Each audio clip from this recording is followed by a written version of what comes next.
In this video, we are going to talk about population sample. The most important thing is the z-score together with the z-distribution as well as the t-distribution. So this course just gives you a general sense about what is a sample, what is a population, why we cannot just use a sample status to represent the population status, and why we use a t-distribution, why we use a z-distribution, and the importance of the z-score.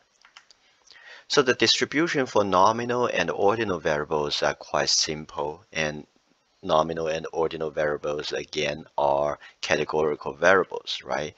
So the distribution for them, we typically use the proportion or the P, or we can use a percentage. It just depends on which one you prefer. Okay, so percentage and proportion are interchangeable, but most likely we use a proportion. So in this example, this is a previous example, male. That's the frequency of male, and that's the frequency of female. The total sample size and the proportion will be the frequency of male divided by the total sample size. The proportion of female will be the frequency of female divided by the total sample size. That's it. And again, we emphasize that the proportion must be 1 once you add everything together. Now, if you use the percentage here, so it could be like 48%, 52%, and the total must be 100%. That is for the categorical variable. Now, the distribution for the interval and ratio variables, aka continuous variables, are a little bit complicated. Okay, so the first of the thing we wanted to know the relationship between the population and the sample.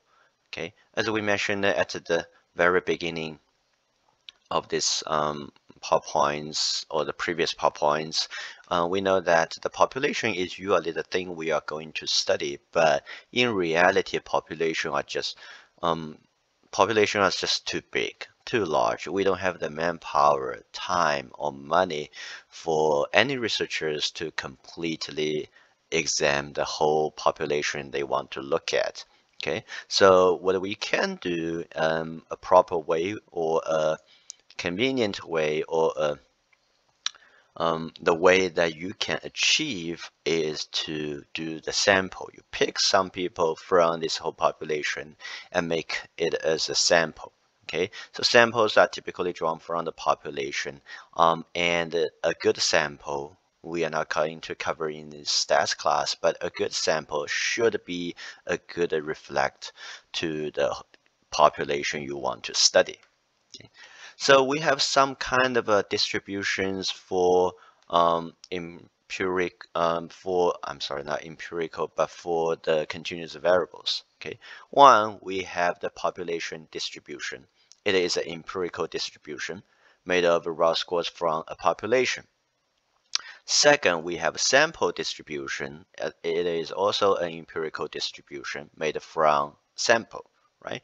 And the most important thing we want to know is that we have a sampling distribution. It is a theoretical distribution.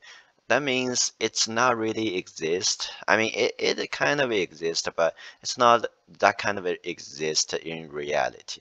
Okay, both population distribution and sample distribution are empirical distribution because they do exist, and if we can, we will kind of get those data from them, like a mean or standard deviation from them. However, the sampling distribution is something like they exist in theory. Okay, so even if you want to calculate it, it will be very difficult unless your sample is small as well as your population is small.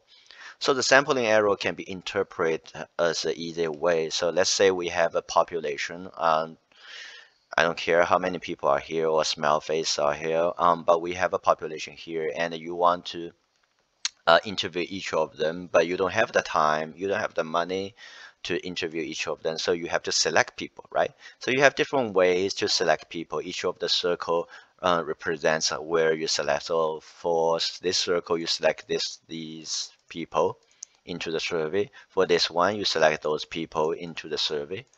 Okay, or for this button, you select those people into the survey. So it doesn't really matter like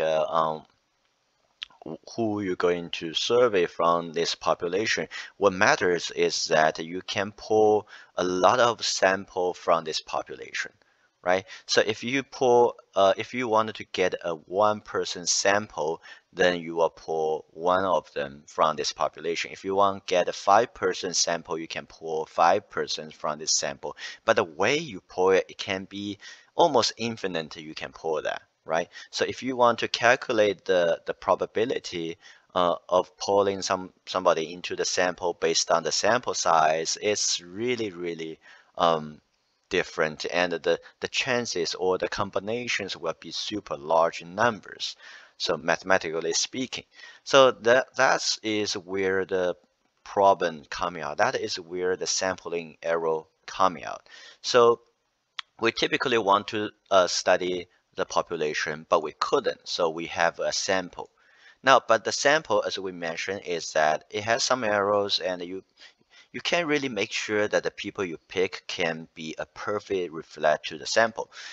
Then the sample statistics cannot be simply be generalized to the population parameters. Okay, so you have to do some tests or run by some tests. Later we'll talk about in the other PowerPoints, but you have to do something to kind of have some confidence to say that okay, my sample statistics can be used to indicate or can be used to guess what the population parameter is. Okay, so for the sample, we usually call them the statistics. It's a number that describes the sample.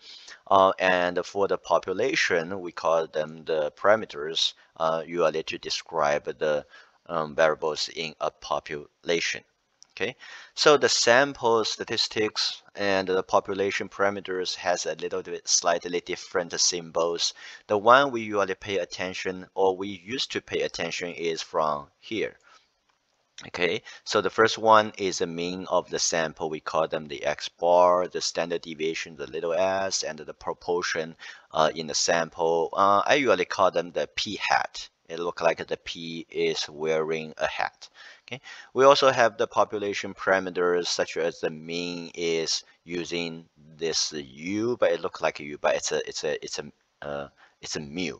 Okay, so the thing is that they represents the same thing, the same idea behind those behind those symbols. It's just the X bar, S, and the P hat are used in sample when the mu is used in the population.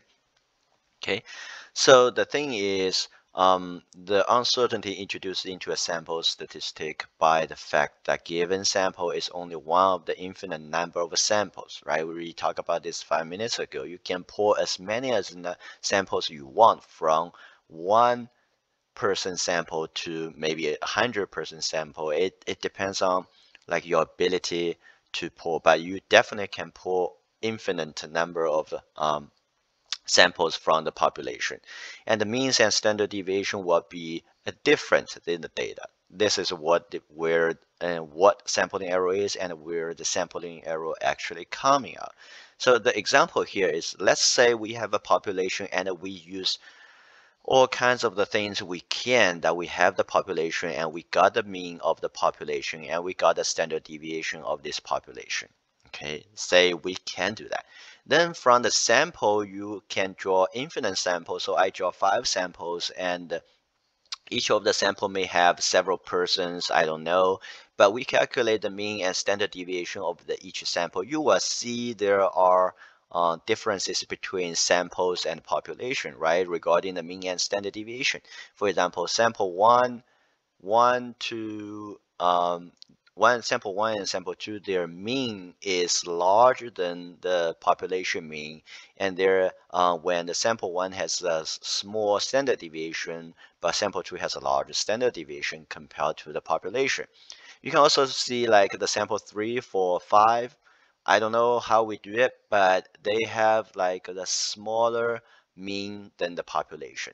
Now you can also do the sample 6, 7, 8, 9, 10. Now in theory, you can't really get a good sample that has the exactly mean or standard deviation just like the population. This is just the error that you can't overcome. Okay, so again, we would say like if we simply just draw a sample and calculate the mean and standard deviation, and let's say, well, I have this very nice sample from this population. I got the X bar and S. Then I think the population has the same one.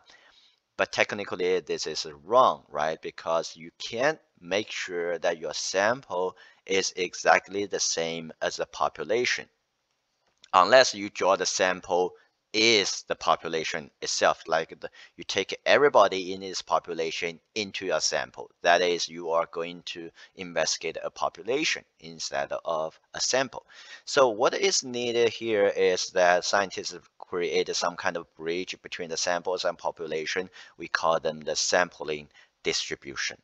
This is also why sampling distribution is a theoretical distribution, because they do not really exist as empirical realities unless, now technically speaking, you can make it exist just like you have a very small population, you probably can achieve that. But normally you can do it. Okay, so the sampling distribution are not created from the raw score, they are created from sampling statistics. So it could be the mean, proportion, or even like a percentage or something like that. So as more samples are drawn, sampling distributions start to take shape.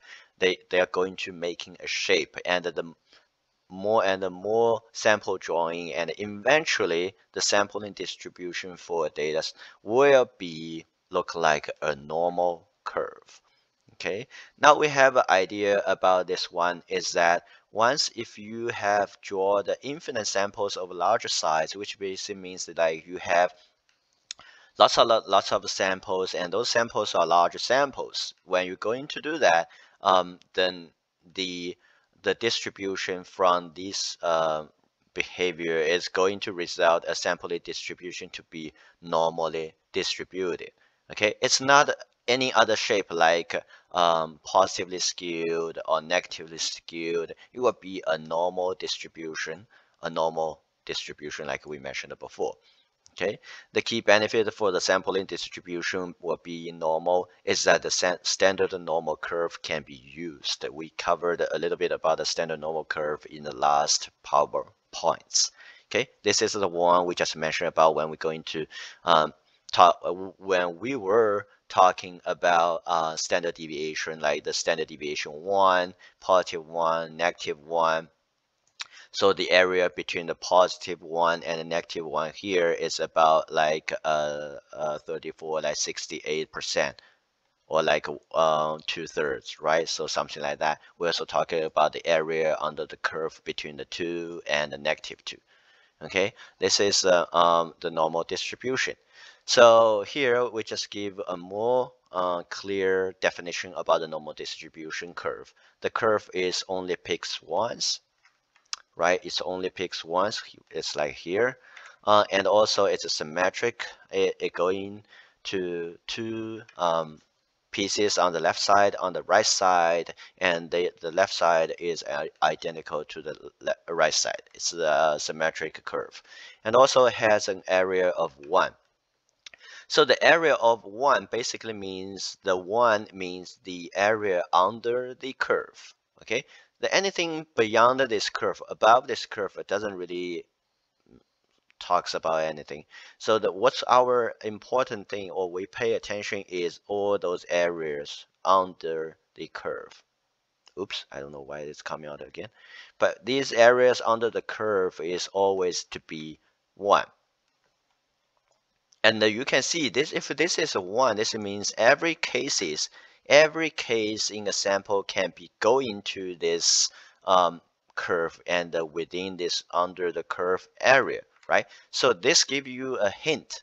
This one is also basically means the proportion. Okay, so in other words, you can just simply understand this one as the area of 100%. Okay, so 100% cases are going to be under this curve. 100% cases. It depends on how the cases are distributed, but all the cases will be under the curve. That is where the one coming out. Okay, so normal curve differ from one another in some mean standard deviations. So for example, here you can see like we have two normal curve. They are normal curve because they picks ones left side equals to right side, and they're symmetric, right? They picks one, something like that. Has an area under the curve like a one. So they are both normal curves, but they have different ways. So for example, the curve red has a mean of 30, like here, standard deviation like 8. So it look like this one. So the blue curve, they has a mean of 50, which is here. So it picks at 50 here. So the 30 picks like here, right? And it has a standard deviation as 20. So it's like look like this one. But again, you should understand that all the area under the curve, so for this red one, under the curve supposed to be 1 or 100%, or the area under this blue curve supposed to be 1 or 100%.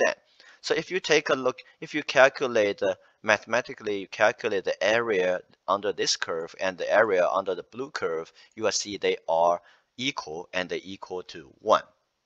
Okay, so some people say, what if they have the same means but different standard deviation? Here is a way that you see like they all have the 50 as the mean, but they have different standard deviations. So the red curve has a little bit large standard deviation when the blue curve has a little bit smaller standard deviation. And you can see that the larger standard deviation make it more flat. It make it more like a wide distributed, right? When the small standard deviation make it more look like a tall and a slim, something like that. But again, if you calculate the area under the curve with the blue one and the area under the curve with the red one, and you will see that they are all equal to 1. Okay, so we have some issues when we're going to make some comparison. Now, you should understand that in most of the social sciences and even the criminology, criminal justice, psychology, sociology, the thing we do the stats is that we're going to test the hypothesis, and we're going to do the hypothesis because we want to discover differences. We want to discover differences, significant differences.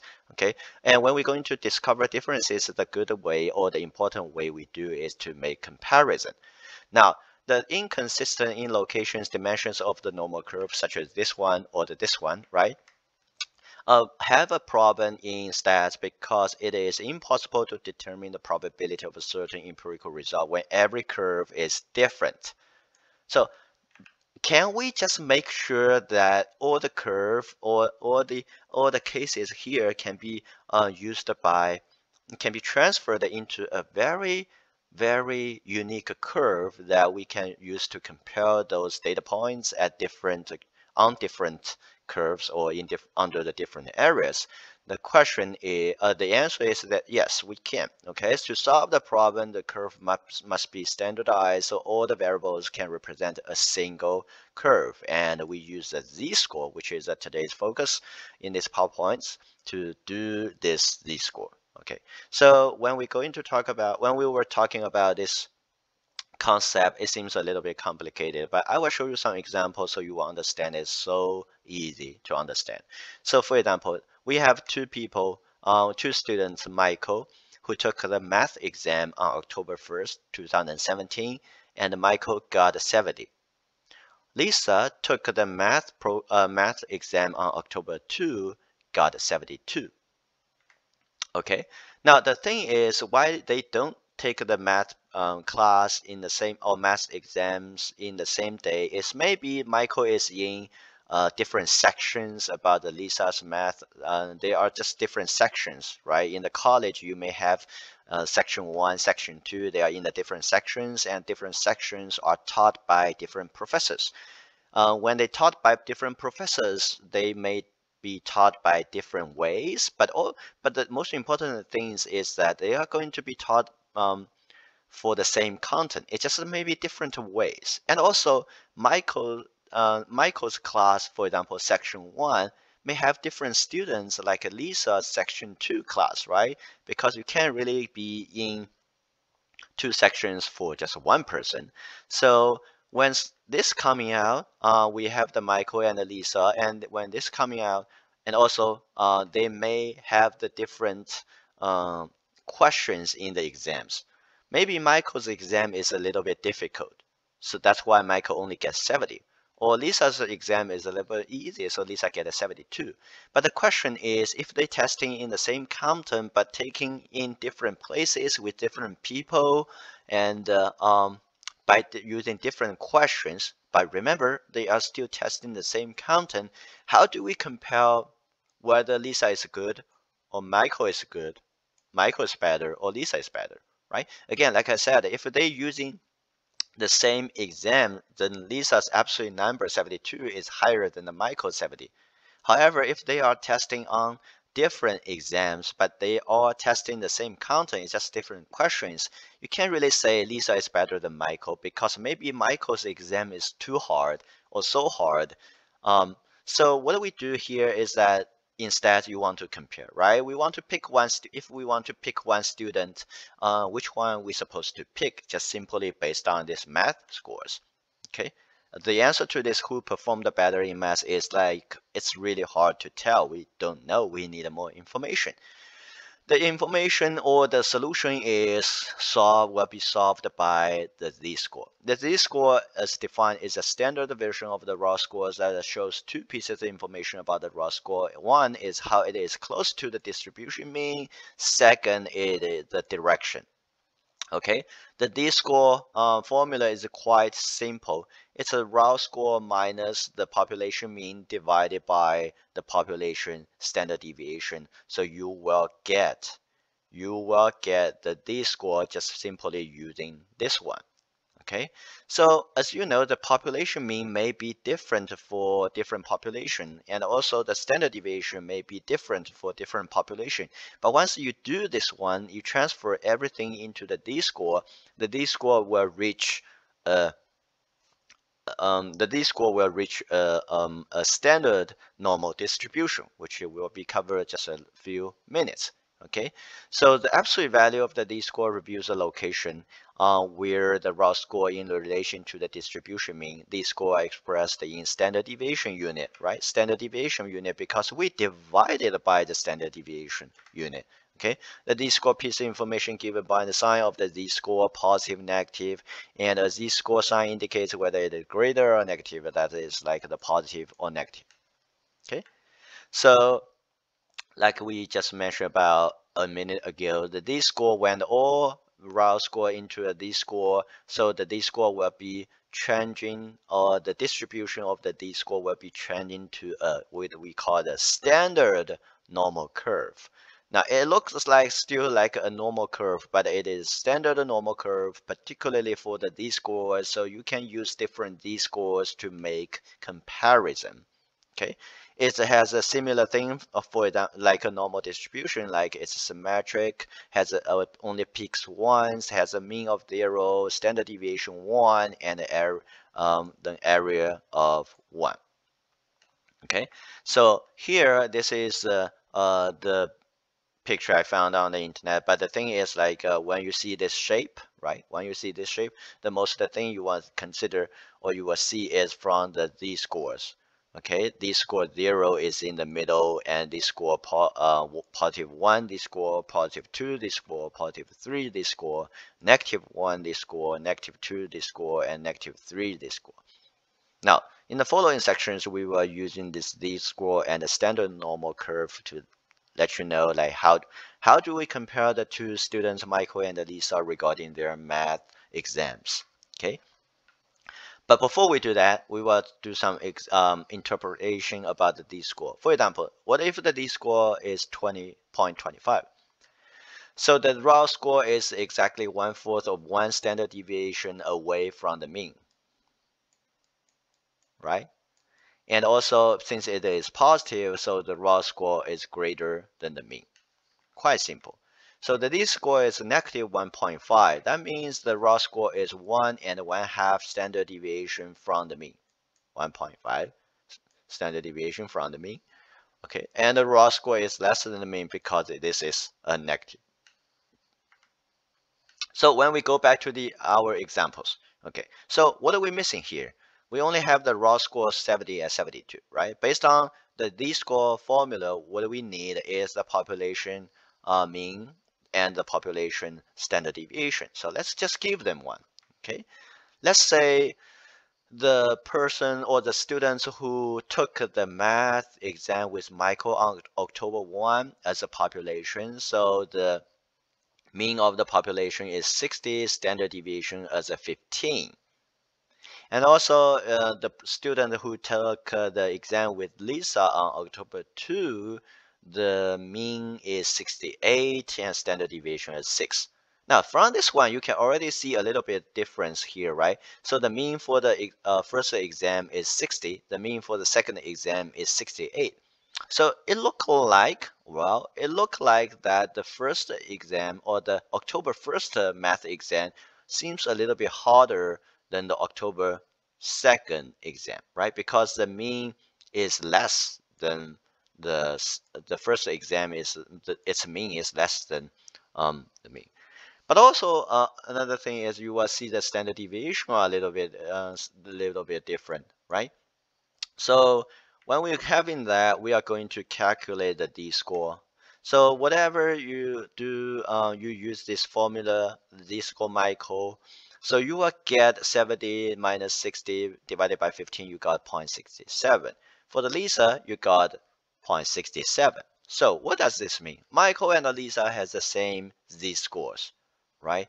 So if the z-score, if the sample size is really large, we use the z-scores. Okay, so as we talk about the typically large sample size are those that contain over 100 cases.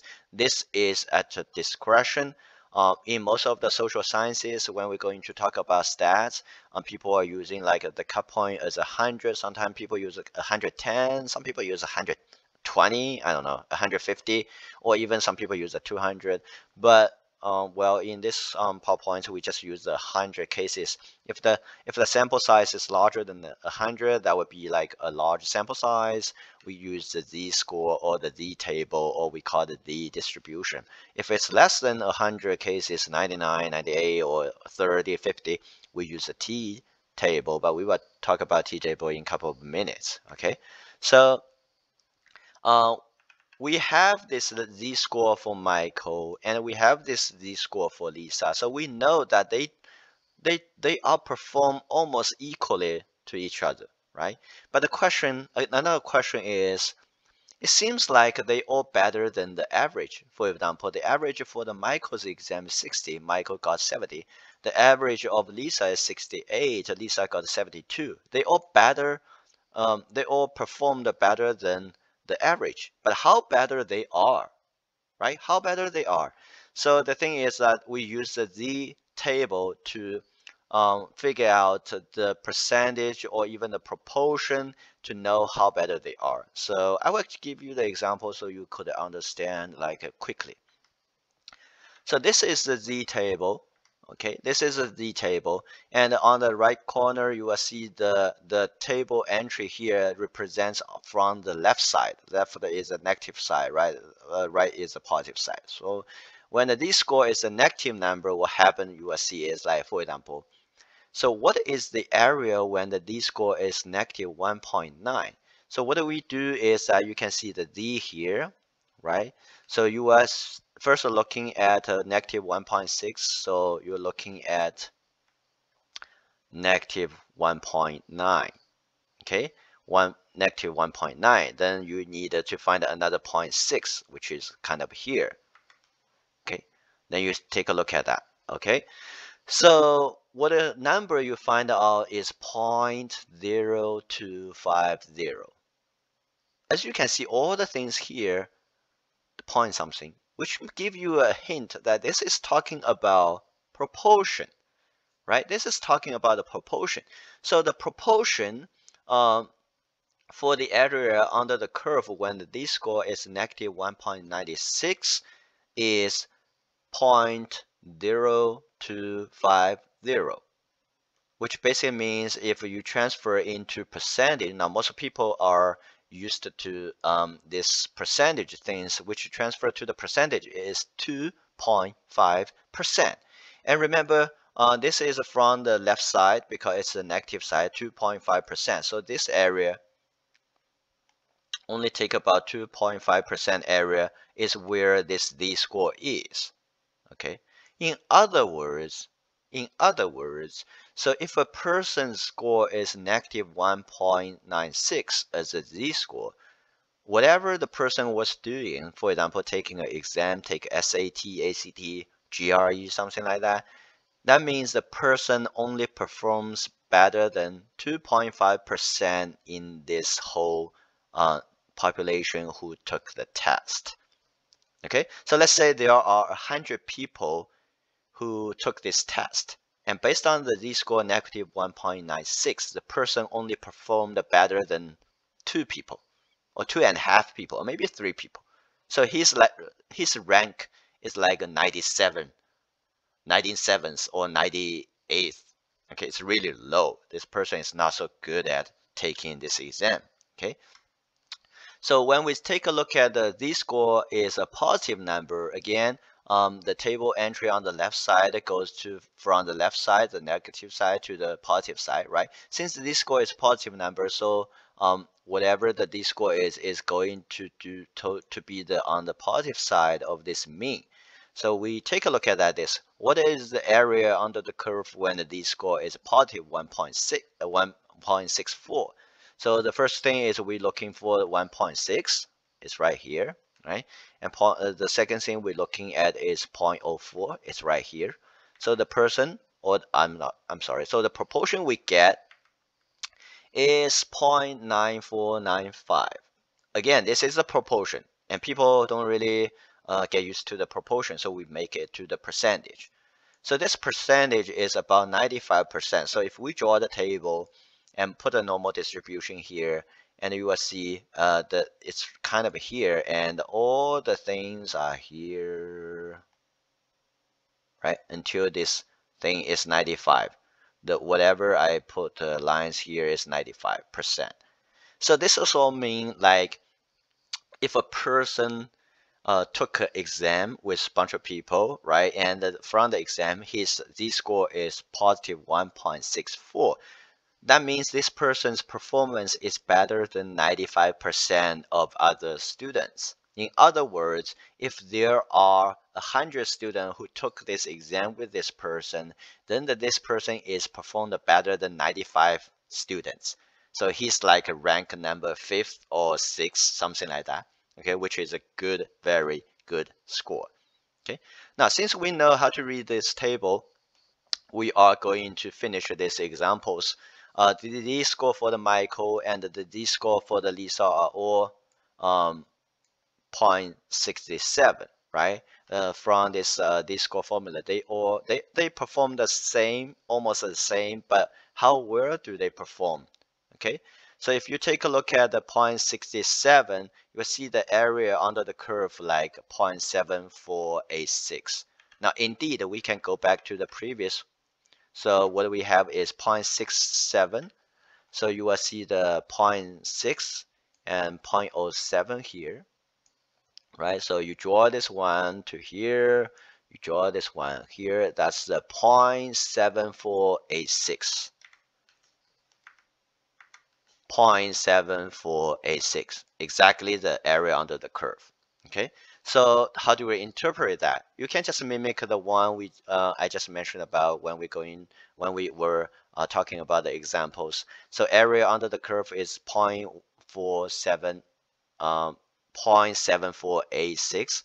So this means that the probability of a score bigger than 0.67 is only 0.2514. This is coming from 1 minus this number. Okay, So if we look at as a percentage, we simply times the score by 100. Therefore, it's around the 25%. So the red line or the highlight is, in other words, around the 25% of the class got a better grade than Michael. Or you can simply use this 0.7486 is like a 75%, right? So if you use this one to interpret, what's the interpretation would be? So in other words, around 75% of the class got a worse grade than Michael. Or in other words, Michael was performing better than 70% of the class. Okay, so since Lisa has the same area under the curve, it's the same explanations for her as well. So around 25% of the class got a better grade than Lisa, or Lisa got a better grade than around 75% of the class. Okay, either way, it's fine as long as you make sure that if you add those things together, it will be as 1 as the proportion and 100 as a percentage. Okay, so finally we can answer the question with all the information who performed better in the math.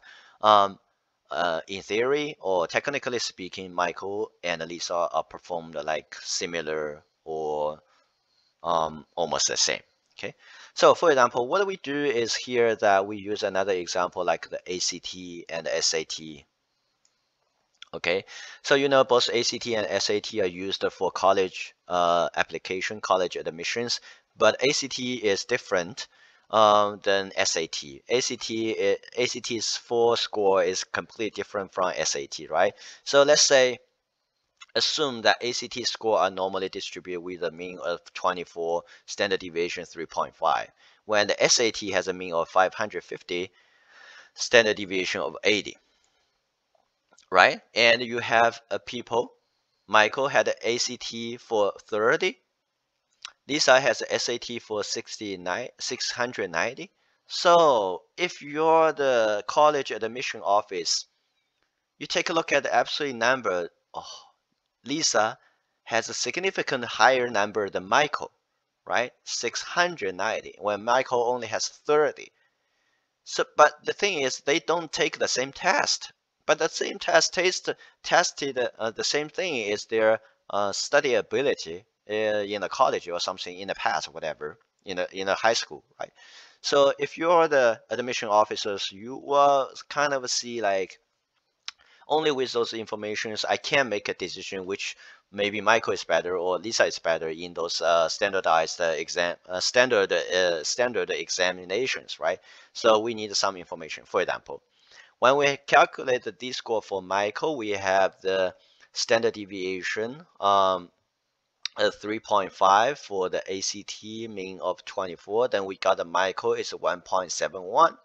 Okay, which is a good, very good one. When we calculate the Lisa, we use a population mean 550 and the standard deviation of the population 80. Then Lisa got 1.75.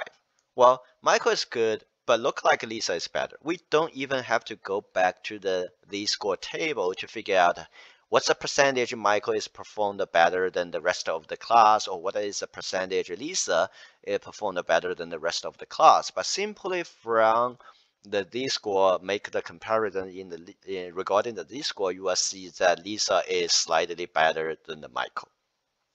Okay, so if we want to like only admit one person, just simply based on the standard examinations, SAT or ACT, I would pick the Lisa. Of course, the college admission has some other things, but we control those things. Okay, so simply based on the grades, Lisa's score of 1.75 is slightly better than the Michael's score of 1.71.